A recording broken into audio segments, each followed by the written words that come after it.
Imagine a small Kurdish boy in a dusty desert town. He has no crown, no army, no palace. But he has something stronger, a will that cannot be broken. His name was Saladin. And one day, the greatest kings of Europe would fear his name. This is his story. It was a warm night in 1137 in Tikrit, a small town beside the Tigris River. A child was born into a Kurdish family. His father's name was Najm ad-Din Ayyub. His mother held her newborn son close. She did not know it then. But this child would one day change the world. The Kurds were a proud people. They were strong, they were brave, but they had no empire, no kingdom, no throne. They lived under the rule of others. They served, they fought, they survived. Saladin's father was a soldier, a loyal man, a careful man. He worked for powerful leaders. He moved his family from city to city, from Tikrit to Mosul, from Mosul to Baalbek, from Baalbek to Damascus. This was the world Saladin was born into. A world of movement, a world of conflict, a world where power could be lost in a single day. But it was also a world full of possibility. The Islamic world in the 12th century was rich with knowledge, with poetry, with science, with faith. Cities like Damascus and Baghdad were centers of learning and culture. Saladin grew up in this world, and this world shaped everything he would become. Saladin was not a warrior as a child. This may surprise you. He was quiet, he was thoughtful, he loved books more than swords, he loved religion more than battle. His teachers saw a serious boy, a boy who asked deep questions, a boy who listened carefully. His father Ayyub taught him something important. He taught him that loyalty matters, that a man's word is his greatest weapon, that how you treat people defines who you are. Saladin never forgot these lessons. It was a bright morning in Damascus when young Saladin first saw the great mosque of the city. He stood and looked at it for a long time. Something moved inside him, a feeling he could not name, a connection to something bigger than himself. Faith became his foundation. Islam was not just a religion to Saladin. It was a way of living, a way of thinking, a way of being in the world. He studied hard. He learned Arabic, the language of the Quran. He learned history. He learned law. He was not just preparing to be a soldier. He was preparing to be a leader. But life was not easy for a Kurdish boy in a world ruled by Arab and Turkish powers. He was an outsider, always watching, always learning. And outsiders, my friends, sometimes see the world more clearly than anyone else.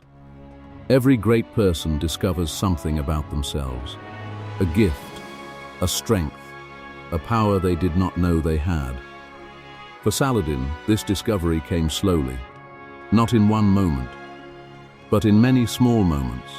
His uncle's name was Shirkuh. He was a powerful military commander, a fierce and fearless man. He saw something in his young nephew, something others missed. He took Saladin under his wing. He brought him into the world of soldiers and strategy. He taught him how armies move, how battles are won, not just with swords, but with minds. And Saladin was a natural. He could read a battlefield the way a scholar reads a book. He could see danger before it arrived. He could calm frightened men with just a few quiet words. But his greatest gift was not military. It was human. Saladin understood people. He knew how fear works. He knew how hope works. He knew that a hungry soldier fights poorly, that a respected enemy sometimes becomes a friend. That kindness, real kindness, can be more powerful than any army. His men loved him, not because he was cruel, not because he was loud, but because he was fair, because he was present, because when he looked at you, you felt seen. This gift would carry him further than any sword ever could. But the world Saladin lived in was not peaceful. It was broken. It was bleeding. It was a grey morning in Jerusalem, 1099. Years before Saladin was even born, something terrible had happened. The Christian armies of Europe, called the Crusaders, had come from the west. They had crossed mountains and seas. They had come with swords and fire, and they had taken Jerusalem, the holy city, the city sacred to Muslims, Christians, and Jews alike. The Crusaders took it by force. They killed thousands of people. The streets ran with blood. They built their kingdoms on Muslim land. They called themselves the rightful rulers of the Holy Land. The Islamic world was shocked. It was divided. It was weak. Different Muslim leaders fought each other instead of their common enemy. Ambition divided them. Pride divided them. Fear divided them. Nobody could unite them. Nobody had the strength.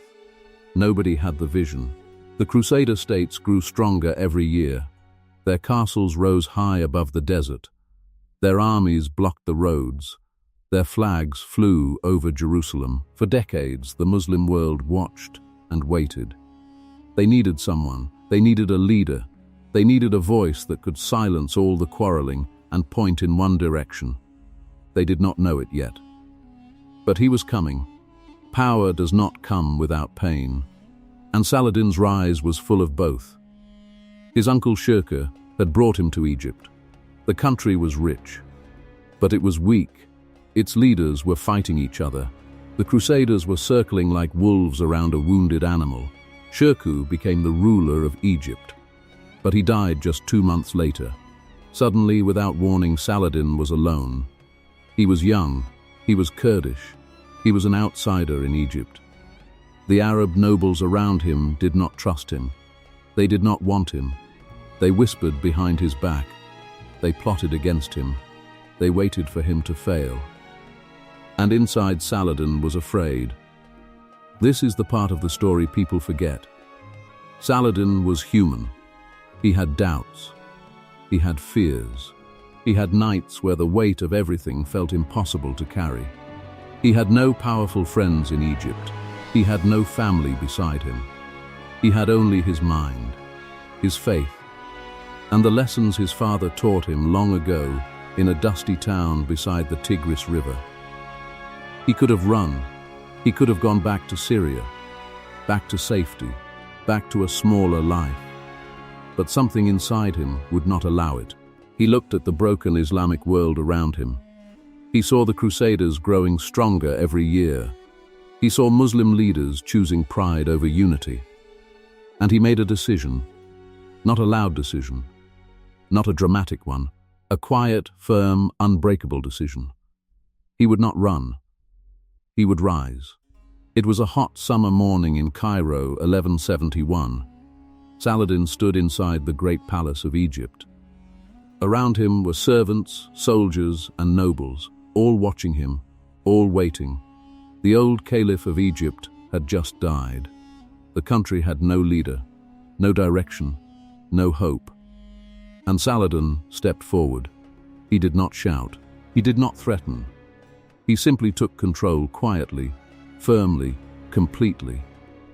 Like a man who had been waiting his whole life for this moment. Because he had been. But taking Egypt was only the beginning. He looked north. He looked at the divided Muslim kingdoms of Syria. He looked at the quarreling princes and the proud emirs who cared more about their own power than their people. And he began to unite them, one by one, city by city, not always with war, sometimes with letters, sometimes with gifts, sometimes with nothing more than his reputation and his word. Then came the moment that changed everything. It was a burning afternoon at the Horns of Hattin, July 4th, 1187. The Crusader army was enormous. Thousands of knights, thousands of soldiers, the finest warriors of Europe, standing in the desert heat. Saladin had studied them for years. He knew their weaknesses. He knew their pride. He knew they would fight even when they should run. He cut off their water. He surrounded them with fire and soldiers. He waited. The Crusaders had no water, no escape, no hope. Then Saladin attacked. The battle was over quickly. The great Crusader army, the army that had terrorized the Holy Land for nearly a century, collapsed in the desert dust. Their king was captured. Their most powerful leaders were prisoners. Jerusalem, the holy city, was now open. Saladin rode toward it slowly, calm, like a man who always knew this day would come. On October 2nd, 1187, Saladin entered Jerusalem. No massacre, no fire, no rivers of blood. He gave safe passage to the Christian people inside. He protected them. The world could not believe it. The news spread across the world like fire. Jerusalem had fallen to Saladin. The holy city was back in Muslim hands. And not a single innocent person had been harmed. People could not understand it. This was not how wars ended in the 12th century. Victorious armies burned, they killed, they took everything. But Saladin was different. He allowed Christian pilgrims to visit their holy places. He returned property to families. He treated his prisoners with respect. He was generous even to those who had fought against him. The Islamic world celebrated. Poets wrote about him. Scholars praised him. Common people spoke his name with love and with pride. Even his enemies respected him. In Europe, the news hit like a thunderbolt. Kings and queens were shocked. The Pope called for a new crusade. The Third Crusade, one of the largest military expeditions in medieval history, was launched against Saladin. It was a bright morning in the Holy Land, 1189. The great English king, Richard I, Richard the Lionheart, arrived with a powerful army. He was young, he was fierce, he was brilliant. And yet even Richard could not defeat Saladin completely. The two men fought, they negotiated.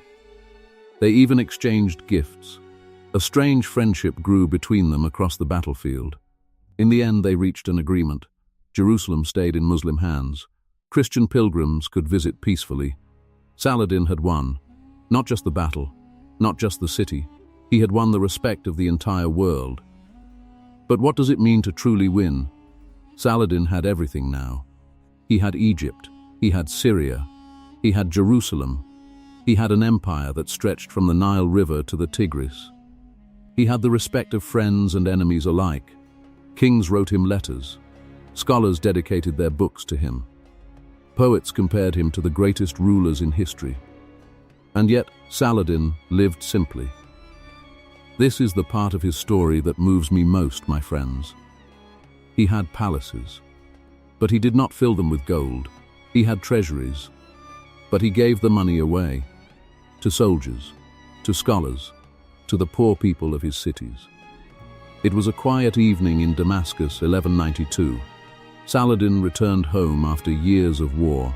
His body was tired, his health was failing, but his spirit was still strong. His advisor counted his treasury. The number was shocking, but not in the way you might expect. Saladin, the ruler of a vast empire, had almost no money left. He had given it all away. His advisor asked him, "How will we bury you with honor? How will we pay for a proper funeral for the greatest sultan in the world?" Saladin smiled quietly. He said, "A shroud is enough, a simple cloth. That is all any man needs at the end." He was not performing humility. He truly believed it. This was the real Saladin, not the warrior on horseback, not the conqueror of Jerusalem, but the man who held the world in his hands and chose to hold it gently. He chose justice over revenge. He chose generosity over greed. He chose mercy over cruelty. In a century full of violence and hatred, Saladin showed the world something different. He showed them that real strength is not how hard you can hit. Real strength is knowing when not to.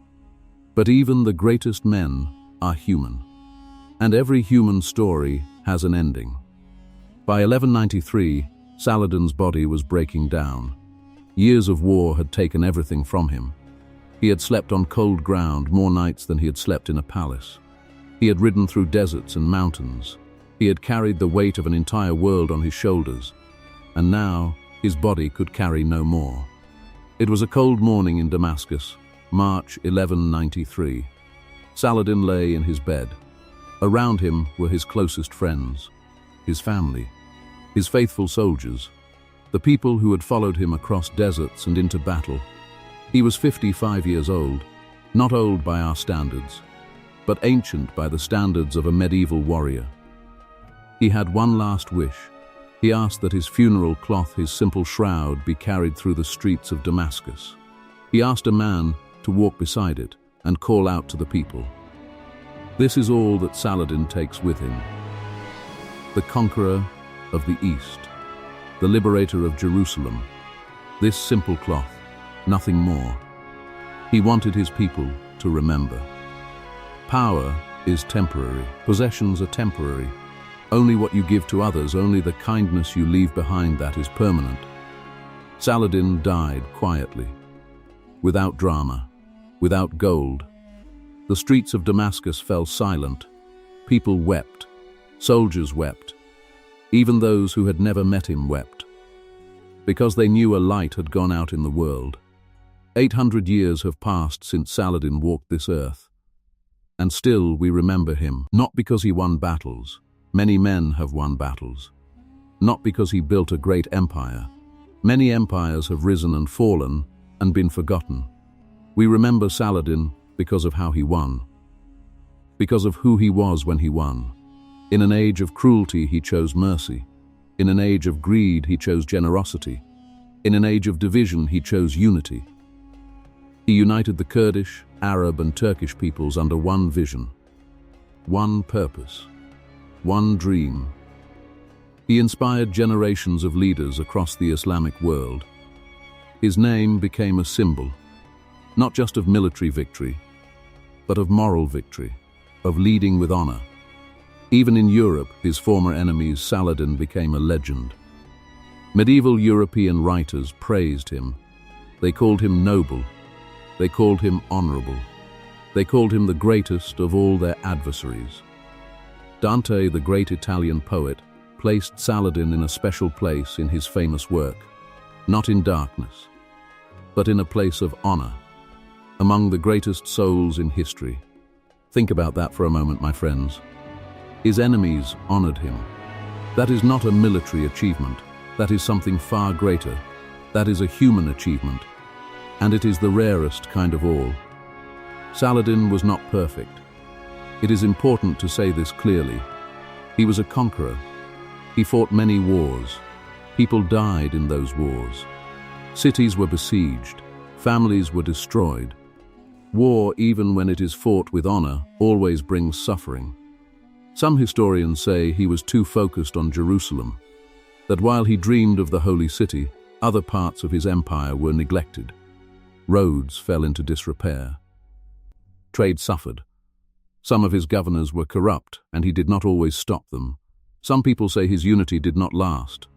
After his death, his empire broke apart quickly. His sons fought each other for power. Everything he built divided again. Maybe this is true. Maybe a truly great leader builds something that survives him. But my friends, consider what he faced. He inherited a broken world, a divided people, a century of defeat and despair. He held it together with his bare hands for as long as he could. Nobody is perfect. Saladin was human. He had limits. He made mistakes. And that is part of what makes his story so powerful. Because he achieved extraordinary things not despite his humanity, but through it. So what can we learn from this Kurdish boy who became a sultan? The first lesson is this: your origin does not define your destination. Saladin was born an outsider, a Kurdish boy in a world ruled by others. He had no throne waiting for him, no crown prepared for him. And yet he became the most respected ruler of his age. Where you start is not where you must finish. The second lesson is about power. Real power is not loud. Real power is not cruel. Saladin showed us that the most powerful thing a leader can do is choose mercy when the world expects revenge. Strength without kindness is just violence. The third lesson is about unity. Saladin lived in a divided world. He could have accepted that division. He could have fought only for himself. Instead, he chose a bigger dream. He chose to bring people together. Division is easy. Unity requires courage. And the final lesson, my friends, is the simplest of all. Give more than you take. Saladin died with almost nothing. And yet he left everything behind. His generosity, his mercy, his example. 800 years later, we are still talking about him. That is the only legacy that truly lasts. Saladin spoke multiple languages: Arabic, Kurdish, Persian, Turkish. He understood that language was not just communication. Language was connection. Language was power. Language was the bridge between people who would otherwise never understand each other. He used language to unite a divided world. And today, my friends, you are doing something similar. You are learning English. Not because it is easy, not because someone forced you, but because you understand what Saladin understood 800 years ago. Language opens doors. Language builds bridges. Language connects you to people and ideas and stories that would otherwise remain closed to you forever. Some days feel hard. Some days the words do not come. Some days you feel like that small Kurdish boy, an outsider looking in. But you are here. You are listening. You are growing. Every story you understand is a small victory. Every word you learn is a small act of courage.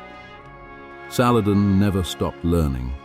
Neither should you. If this story moved you, please like this video and subscribe to Lingua Historia for more beautiful stories like this one. Leave a comment below, tell me which part of Saladin's story touched you the most. He changed the world with courage and mercy, so can you.